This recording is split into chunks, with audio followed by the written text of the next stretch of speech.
ese fundamento en nuestra fe por el cual declaramos y decimos que Dios es suficiente. Desde el inicio de la creación, cuando recordamos a Génesis, primeramente vemos cómo Dios, cuando creó a Adán y a Eva, bueno, Eva fue nombrada así por Adán ya después de la caída, pero que formó a la primer pareja, sí, que creó Dios.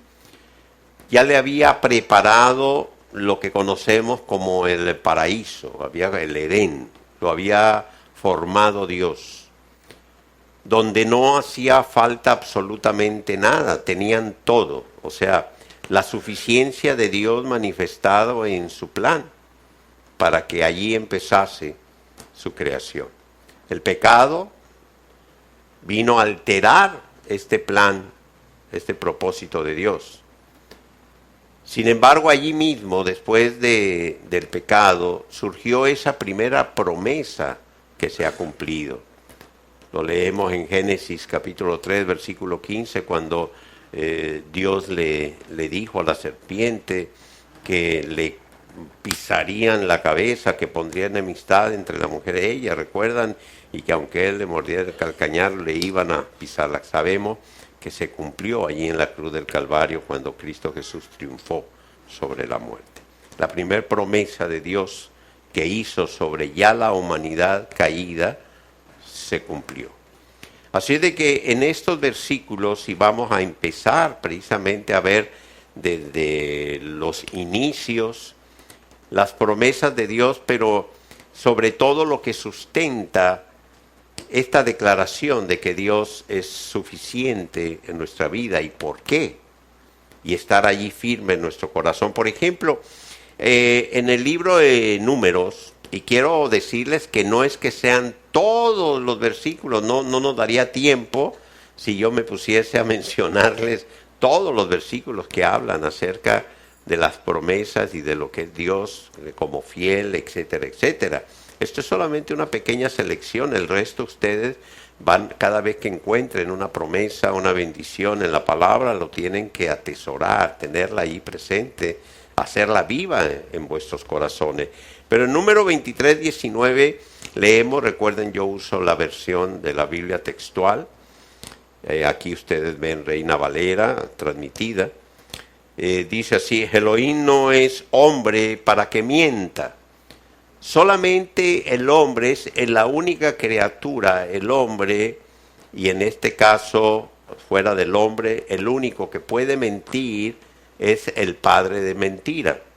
Sabemos quién es el padre de la mentira, ¿verdad? Eso es claro, Satanás. Y el hombre son los únicos que pueden mentir. Dios no miente. La mentira no forma parte, no tiene cabida alguna dentro del reino de Dios. No pertenece al reino de Dios. El reino de Dios es verdad. En el reino de Dios no hay mentira, absolutamente.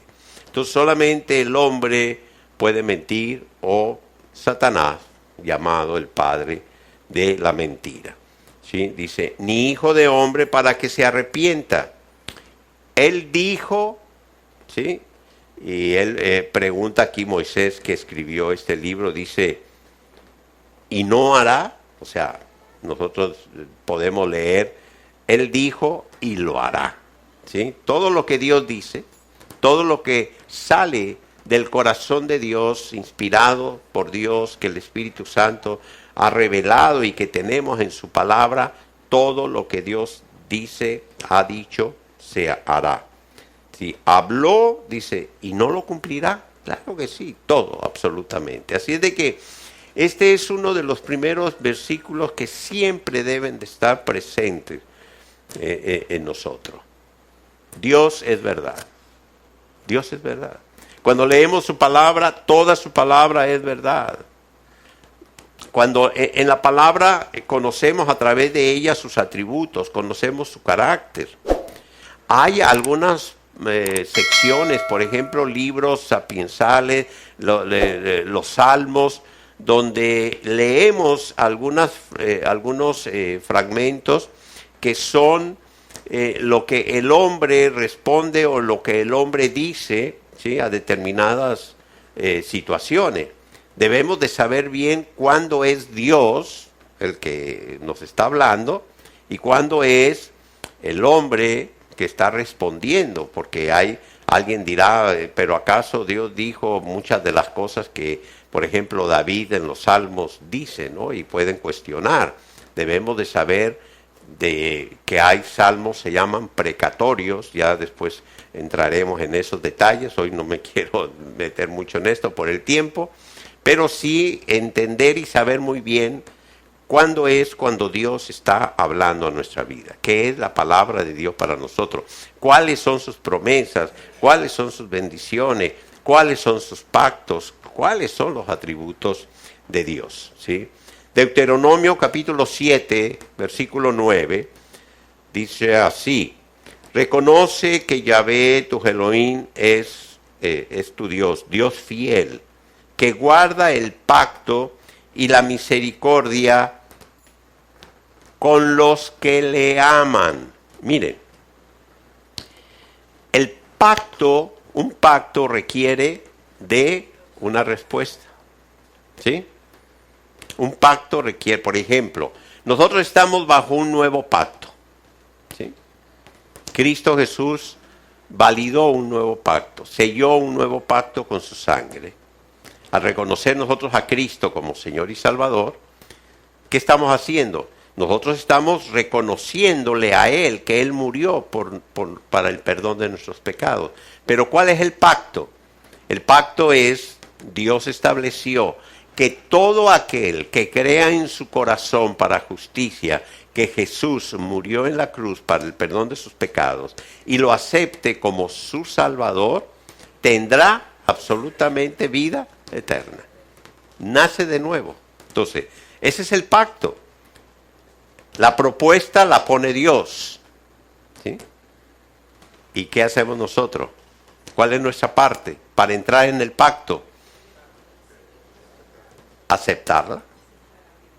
Sí, aceptarlo. Entonces, aquí en Deuteronomio habla claramente que Dios es fiel, que guarda el pacto. Hay un pacto que Él ha establecido. Dice, y la misericordia para con los que le aman y guardan sus mandamientos, dice, hasta 1000 generaciones. Esto quiere decir hasta la eternidad, ¿sí? Por siempre, por siempre. Cuando en el estudio del libro de los Romanos hablamos de lo que es la ira de Dios, vimos que la ira de Dios no es que Dios se enoje o que Dios vaya en contra del hombre, porque no. La ira de Dios, lo vimos en el libro de Romanos, es, Dios dice, si tú no me reconoces como tu creador, si tú no me agradeces todo lo que yo te he dado, lo que yo hago por ti, si tú no guardas mis mandamientos, sigues mi palabra, bueno, yo simplemente te dejo a tus decisiones. O sea, si tú no me reconoces, pues yo te dejo, no te reconozco. Ese es el significado de la ira de Dios, ¿sí? Entonces, aquel que no guarda los mandamientos de Dios, que no le busca, que no vive en su temor, que no le sí, pues simplemente no, ¿sí? Dios lo deja a un lado, ¿sí? Entonces, a eso es a lo que se refiere este versículo, ¿sí? Dios es fiel y guarda su pacto. En el libro de Josué, recuerden que Josué, de toda la generación que salió de Egipto, en el Éxodo, que vagó durante 40 años, solamente 2, Josué y Caleb, ingresaron a la tierra prometida. Todos los de su generación murieron en el desierto. ¿Y por qué murieron? Porque no creyeron en la palabra que Dios les dio, en las promesas que Dios les dio. Dudaron de esas promesas. Y solamente Josué creyó. Josué, Caleb fueron 2 de los 12 que fueron a ver cómo estaba allí todo el tema de Jericó cuando iban a entrar. Y recuerdan que regresaron todos diciendo de que eran gigantes, que los veían a ellos como langostas, que los iban a destruir, etcétera, etcétera, ¿sí? Y le dijo, pero es que Dios dijo que nos lo iba a entregar, y ellos dudaron. Los únicos que creyeron fue Josué y Caleb.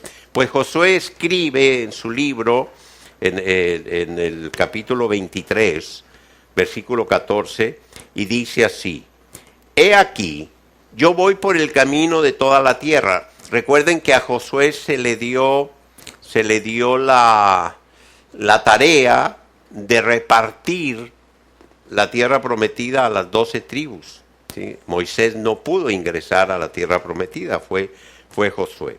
Dice, reconoced pues con vuestro corazón y con toda vuestra alma que no ha caído ni una palabra de todas las palabras que Yahvé vuestro Dios ha hablado acerca de vosotros.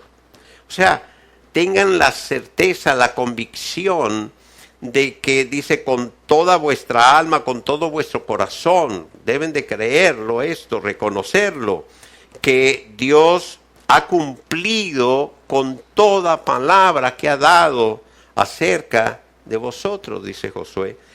Todas ellas os han sido cumplidas, todas. Recién habían salido del desierto y habían visto el cumplimiento de todas las promesas, aun cuando toda una generación completa dudó y murió y quedó en el desierto por su incredulidad, por haber dudado, por haberse levantado inclusive contra Dios, por haber estado en determinados momentos. Hay muchos momentos en la vida, ellos pasaron por muchas tribulaciones, ellos tuvieron situaciones muy difíciles, estuvieron a punto de morir de sed, eran una multitud que salieron al desierto y llegó un momento donde no tenían agua. 3 días sin tomar agua en el desierto es suficiente para perder la vida. Sí, puedes dejar de comer por muchos días, pero sin tomar agua no vas a sobrevivir, y menos con las temperaturas que hay en un desierto. Y ellos estuvieron un momento a punto de morir. Sin embargo, en el último momento, antes de, encontraron las aguas de Mara, las aguas amargas, y Dios las convirtió en aguas dulces, en aguas de vida. Y así paso a paso los fue llevando, les fue llevando. Pero aún viendo ellos el poder de Dios y viendo la manifestación y el cumplimiento de lo que Dios estaba haciendo con ellos, seguían dudando. Iban dudando, y algunos se querían regresar. Y hoy en día seguimos enfrentando nosotros a muchas tribulaciones. Nuestro Señor Jesucristo nos lo dijo, que mientras estuviésemos en este mundo, tribulaciones tendríamos. Dijo, pero no teman, yo estoy con vosotros. Y hay muchos que en medio de las tribulaciones hoy en día, hay muchos que voltean sus ojos al mundo caído y dudan de Dios, le echan la culpa a Dios por la violencia, por la corrupción, por todo lo que se vive en este sistema de este mundo. Pero este mundo tiene violencia y tiene corrupción porque no tienen a Dios. Porque el príncipe de este mundo, el rey de las tinieblas, ha venido a robar, a matar y a destruir. Y todo lo que hace está encaminado en esa dirección. Mas Cristo Jesús vino para que nosotros tengamos vida y vida en abundancia. ¿Sí? Esa es la promesa que tenemos en el Señor. Sí, hay tribulaciones, así como el pueblo las tuvo allí en el desierto, así las tenemos también nosotros. Pero tenemos una palabra, por eso es importante tener la palabra de Dios viva en nuestro corazón. Por eso es necesario tener la palabra de Dios como una bandera, para que en el momento de las tribulaciones levantemos nuestros ojos y veamos que ahí está la promesa, pero debe de surgir de nuestro corazón. No es que salgas corriendo a buscar en la Biblia, ay, yo leí algo, yo leí una promesa, déjame ver dónde está, no, ay, aquí está, ya la encontré. No, es que esté viva en tu corazón y que sea el escudo que surja cuando el dardo venga contra de ti, que sea la bandera, esa palabra viva, que cuando venga algo contra de ti, cuando te veas en medio de una tribulación, una situación situación, levantes tus ojos a Dios y digas, el Señor dijo, ¿sí? Él es mi Dios, Él está conmigo. Para eso debemos de tener esta palabra en nuestro corazón.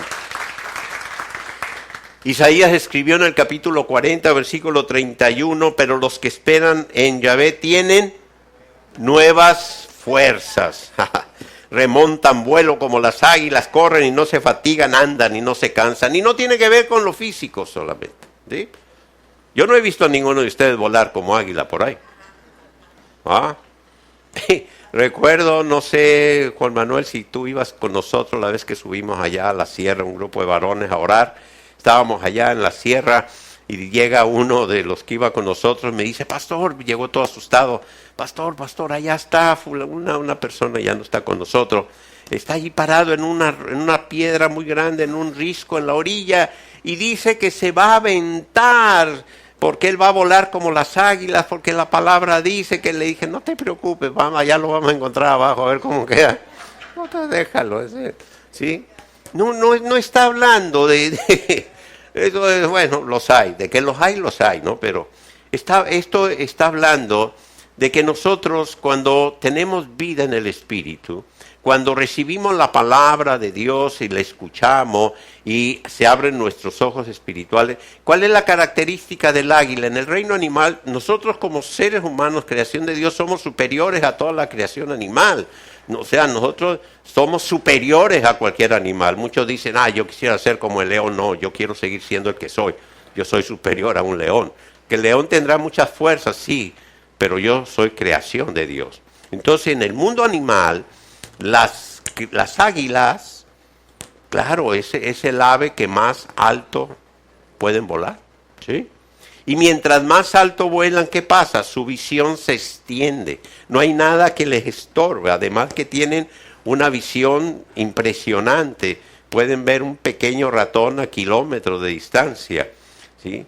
Pero espiritualmente, cuando tú te levantas, tienes tus ojos espirituales, ves a través de tus ojos espirituales, tú no ves los obstáculos, tú puedes ver por encima de los obstáculos. Tu visión está más allá de lo que tus ojos físicos pueden ver. Eso es lo que significa que el que espera en Jehová, ¿sí?, se remonta. Y recordemos que en el Antiguo Testamento, antes de Cristo, no tenían el Espíritu Santo ellos en su corazón. Ahora nosotros tenemos el Espíritu Santo en nosotros, Cristo formándose en nosotros. Así de que tenemos una visión que va más allá de lo que físicamente podemos ver. No podemos tener nuestros ojos puestos únicamente en lo que está sucediendo en el mundo, en las cosas físicas, en lo que el sistema del mundo está generando. Debemos de tener nuestros ojos puestos en quién es nuestra meta, dónde deben de estar puestos nuestros ojos, en Cristo Jesús, en lo que Dios ha establecido y preparado para nuestras vidas. Recuerden que aunque estemos en este mundo, pero no somos de este mundo. Tenemos nuestra ciudadanía en los cielos. Así de que el que espera en Jehová tiene nueva fuerza, remonta como las águilas, corren, no se fatigan, andan y no se cansan. Y en el capítulo 41, versículo 10 del mismo libro de Isaías dice, no temas, porque yo estoy contigo. Lo mismo que les acabo de decir de nuestro Señor Jesucristo, que nos dijo que en este mundo tendríamos tribulaciones. Dice, pero no teman, yo estoy contigo. Así de que no desmayes, no eches atrás, no te vengas abajo en medio de las situaciones difíciles. Nuestro Dios está con nosotros y no nos deja en ningún momento. Él está con nosotros, ¿sí? Recuerdan, la semana pasada iniciamos este tema de Dios suficiente con este versículo que dice, cuando pases por las aguas, una palabra que se ha hecho viva en nuestro corazón, de mi esposa y mía, una palabra que recibimos antes de venir aquí a la isla, ¿no? Cuando pases por las aguas, yo estaré contigo, la corriente no te anegará, cuando andes por el fuego no te quemará, ni la llama arderá en ti. Isaías 43, 2. Y como se los decía la semana pasada, esto tiene que ver con las tribulaciones, no es tampoco nada físico, esto es una forma en la cual Dios nos habla de que este fuego, estas aguas puede ser lo que este sistema de este mundo caído hoy en día tiene y levanta en contra nuestras. Dios tiene pensamientos sobre nosotros. Dios tiene deseos sobre nosotros. Sus designios, dice la palabra. Los designios de Dios para nosotros son de bien, son de bienestar. Dios nos ama. Hace unos días escuché a una persona que, claro, todavía no crece en la fe, probablemente está en un proceso, y me dice acerca de una enfermedad, dice, bueno, si Dios me envió esta enfermedad es por algo. Le dije, a ver, ¿qué dijiste? ¿De dónde sacaste tú eso? ¿Quién te dijo a ti que Dios envía las enfermedades? Dios no envía enfermedades. Dios nos ama. Miren, lean bien lo que dice Jeremías 29:11. Dice, porque bien sé mis designios sobre vosotros, dice Yahvé, designios de bienestar y no de desgracia. Tenlo clarito esto. Él nos ama, somos sus hijos. Tanto amó Dios al mundo que dio a su Hijo para que todo aquel que crea en Él tenga salvación y vida eterna. Somos sus hijos. Y en Jeremías Él le dio esta palabra para que la transmitiera al pueblo. 29:11. Los designios sobre nosotros, dice Dios, son designios de bienestar y no de desgracia. Eso no viene de parte de Dios, es el sistema, es del mundo.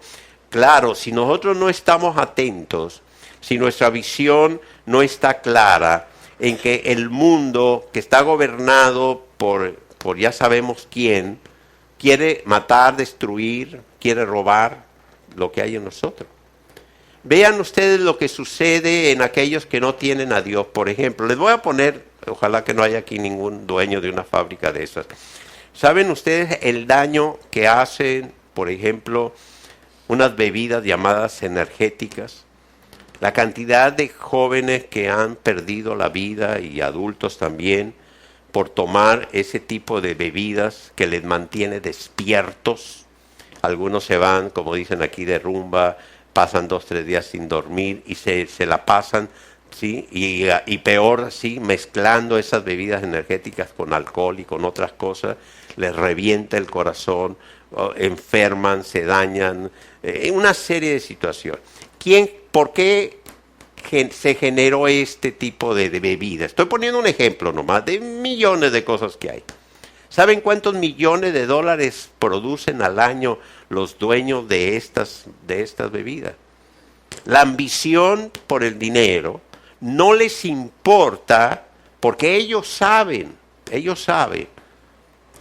el daño que esas bebidas, ellos saben las sustancias químicas que tienen esos, ellos saben los estimulantes que dan y ellos saben lo que está sucediendo, pero no les importa, porque ellos lo que quieren es ganar plata y están destruyendo y están robando, ¿sí?, años de vida, de sueños, de propósitos a mucha gente. Alguien dirá, ay, pero qué exagerado está. Yo no estoy diciendo que tomes o no tomes, yo te estoy diciendo, ¿sí?, cómo si tú eres un hijo de Dios, ¿quién, sabiendo que va a producir algo para ganar dinero, sabiendo que va a dañar a una otra persona, lo harías? ¿El Espíritu Santo te dejaría en paz? No, claro que no. El Espíritu Santo te va a contristar y te va a decir, epa, estás haciendo daño. ¿Sí? Con tal de ganar dinero estás haciendo daño. Eso no es de Dios. ¿Sí? Entonces hay muchas cosas que mucha gente está sufriendo en su propio cuerpo, lo hemos sufrido, porque dañamos nuestro cuerpo. Dañamos nuestro cuerpo, tantas cosas que le metimos al cuerpo y lo dañamos y después le echamos la culpa a Dios. No, Dios no tiene la culpa. Los designios de Dios son de bienestar para nosotros. Él quiere que tengamos una vida plena, una vida en abundancia. Eso es lo que Él quiere. Pero debemos de estar atentos. Debemos de saber qué es lo que nos conviene y qué es lo que debemos de hacer. Bien, estos versículos, hasta Jeremías, pues son versículos que encontramos antes de Cristo. Pero ahora la misma palabra de Dios nos dice que tenemos nosotros en el Señor muchas mejores promesas. Fíjense lo que dice el apóstol Pablo en Hebreos capítulo 8 versículo 6. Dice, pero ahora ha obtenido un servicio sacerdotal, o sea, Cristo Jesús, nuestro sacerdote, sumo sacerdote, dice, aún superior, por cuanto también es mediador de un mejor pacto. Este pacto en el que estamos nosotros es todavía mejor que el pacto que había antes, ¿sí? El cual está basado sobre mejores promesas. O sea, este pacto al cual nosotros hemos estado, ¿sí? Es un pacto establecido sobre mucho mejores promesas. Por eso tenemos que conocerlas. Tenemos que saber cuáles son estas mejores promesas que tenemos ahora y saber por qué declaramos que Dios es suficiente en nuestra vida para toda la eternidad. Miren, esto es, por ejemplo, vamos a ver algunas de estas promesas, ¿sí? Que el Señor tiene para nosotros.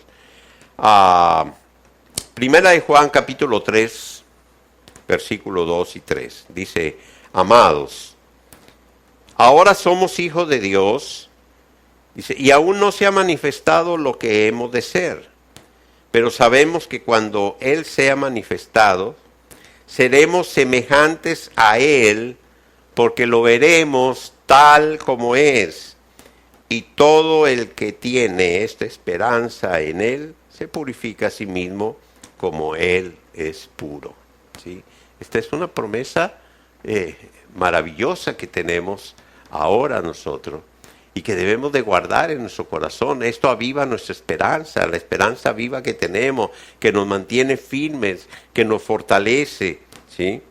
Pedro, esto es Juan, el apóstol Pedro en su segunda carta, capítulo 1, versículo 4, dice, por medio de las cuales nos ha dado preciosas y grandísimas promesas, para que por ellas llegarais a ser consustanciales. En esta versión ustedes lo van a leer como participantes, consustanciales, participantes ¿de qué? De la naturaleza divina. Tenemos una promesa maravillosa en Cristo de Jesús para ser participantes de la naturaleza divina, esto es de su propia naturaleza, ya no de la naturaleza de pecado que había en nosotros, no esa naturaleza caída, sino que al nacer de nuevo, nacemos en una nueva naturaleza, somos participantes. Al tener vida en el Espíritu, nuestros ojos espirituales se abren para ver el reino, nuestros oídos para escucharle a Él. Y participamos de su naturaleza. Así de que Él es fiel, Él ha prometido, Él cumple, eso está establecido en su palabra.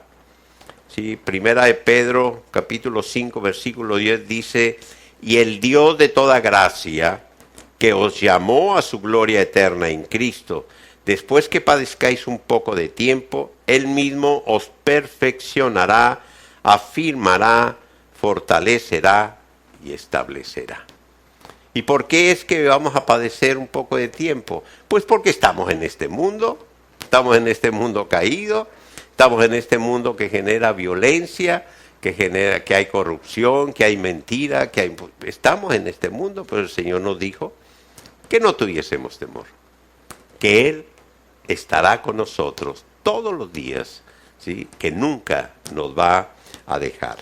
Y bueno, por último voy a ir al último libro de la Biblia, en Apocalipsis. Este es un recorrido a través de la historia de todo lo que Dios ha hablado en nuestras vidas. Y dice Apocalipsis capítulo 3, versículo 5, el que vence así se vestirá con vestiduras blancas y jamás borraré su nombre del rollo de la vida y confesaré su nombre delante de mi Padre y delante de sus santos ángeles. ¿Cuántas promesas más podemos encontrar en la palabra de Dios? Muchas más, muchas más.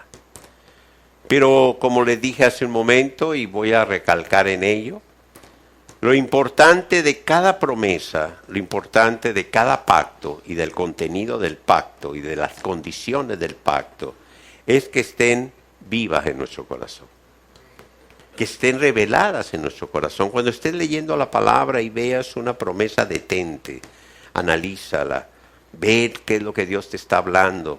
Deja que esa palabra se impregne en tu corazón, se haga viva y que venga a ser parte de este depósito profético en el corazón. Para que en el momento de la tribulación, en el momento de la angustia, en el momento en el que atraviesas el desierto, en el momento en el que se presenta o el enemigo te manda ese dardo, tengas esa palabra allí, en tu corazón, y sea el escudo, sea el que detenga ese dardo, porque muchas de las tribulaciones y de las situaciones que vivimos precisamente tienen como objetivo eso, llevarnos a estados de angustia a tal grado de que empecemos a dudar de las promesas de Dios, que empecemos a culpar a Dios por lo que estamos viviendo. ¿Cuántos le echan la culpa a Dios por las guerras que se están viviendo ahorita en el mundo? ¿Qué culpa tiene Dios de lo que hay en el corazón del ser humano? ¿Sí? De lo que está sucediendo en este momento. No es que Dios, por ejemplo, haya establecido y que esté en su corazón las guerras entre el pueblo árabe y su pueblo, el pueblo de Israel. No es un deseo de Dios la guerra, sino que el pecado que entró al mundo, a la condición del ser humano, Dios sabía que esto iba a derivar en todo lo que está sucediendo, en este odio, en todo esto que hay entre las naciones. Y estamos en medio de ello. Pero lo más importante, quizá el día de hoy cada uno de nosotros pueda tomar una, dos, tres o todas estas promesas y mantenerlas firmes. Ojalá que todas estén allí presentes en nuestro corazón y se hagan vivas y sean esas banderas con las cuales nosotros vamos avanzando. ¿Recuerdan en las batallas cuando dos ejércitos se enfrentaban? Siempre estaba uno allí con una bandera. Ya ahora ya no, ahora ya ni las banderas se ven, ¿no? Ahora ya las guerras de ahora ya les han puesto tantos nombres. Hay guerras frías, guerras medias calientes, guerras electrónicas, guerras económicas, guerras pero antes no. Y antes veíamos a los ejércitos y veíamos la bandera. Entonces estaban peleando y volteaban y veían su bandera y eso les daba ánimo, tenían, sí. Bueno, así también nosotros debemos de tener la palabra de Dios como ese estandarte, como esa bandera. Y en medio de la tribulación y en medio de las situaciones difíciles, levantar nuestros ojos a Él, tener nuestros ojos allí en su palabra, en sus promesas y declarar con convicción y con esta base que Dios es suficiente en nuestra vida. Póngase de pie, por favor.